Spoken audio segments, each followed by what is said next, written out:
Oui, bonsoir, je suis Patrick Kroon, je suis formateur en usage du numérique dans le centre de formation Guadeloupe Formation, qui est un établissement public administratif qui se situe sur l'ancien AFPA à Petit-Bourg. Et cet établissement public administratif remplit une mission de formation au niveau territorial. Donc nous dépendons du conseil régional. Et parmi les missions qui me sont confiées, je forme des conseillers médiateurs numériques, des responsables d'espace de médiation numérique et aussi des médiateurs sociaux pour l'accès aux droits et services.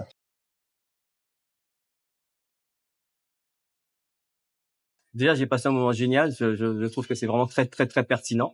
Même en tant que professionnel, pourtant aguerri, j'ai quand même appris des choses. J'ai découvert de nouveaux outils. J'ai rencontré surtout des acteurs que je ne connaissais pas. Je ne pensais pas qu'il y avait autant de personnes d'ailleurs qui s'intéressaient à la e-parentalité en Guadeloupe.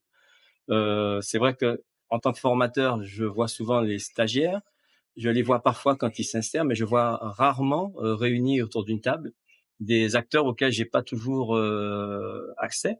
Et donc déjà dans ce point de vue-là, de pouvoir réseauter, rencontrer de nouveaux acteurs de la parentalité et de pouvoir ensuite continuer cette expérience avec un groupe WhatsApp, je trouve que j'ai déjà gagné ma journée. Ap- Merci. Après, sur le plan méthodologique, de découvrir de nouveaux outils ou de les voir autrement, parce qu'il y a des outils que je connaissais, mais entre-temps, les outils évoluent. On n'est pas enfin, même quand on est en veille permanente, il y en a tellement qu'on ne les connaît pas tous à fond. Donc même là, approfondir les outils qu'on connaissait déjà et en découvrir de nouveaux me paraissait déjà une bonne raison de venir.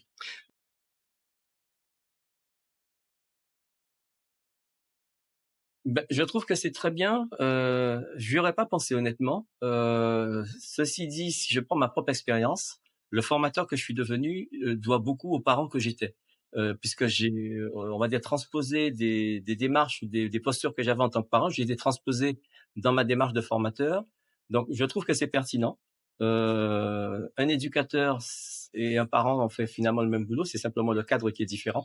Donc oui, je pense qu'il peut y avoir des échanges très intéressants entre parents d'un côté, formateur de l'autre. Et pour faire une confidence, moi aujourd'hui je suis grand-parent, donc je continue à éduquer mes petits-enfants. Et finalement, même en étant plus parent, je reste grand-parent et formateur. Donc oui, on Mmh. n'arrête jamais d'être parent en fait.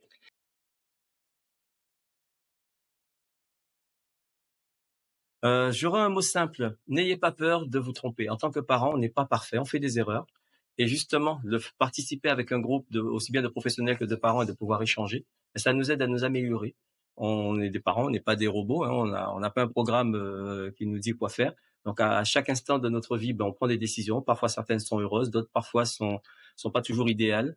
Et les conseils qu'on peut avoir des uns et des autres et le partage d'expérience peut nous aider à être aussi bien de meilleurs parents que de meilleurs formateurs.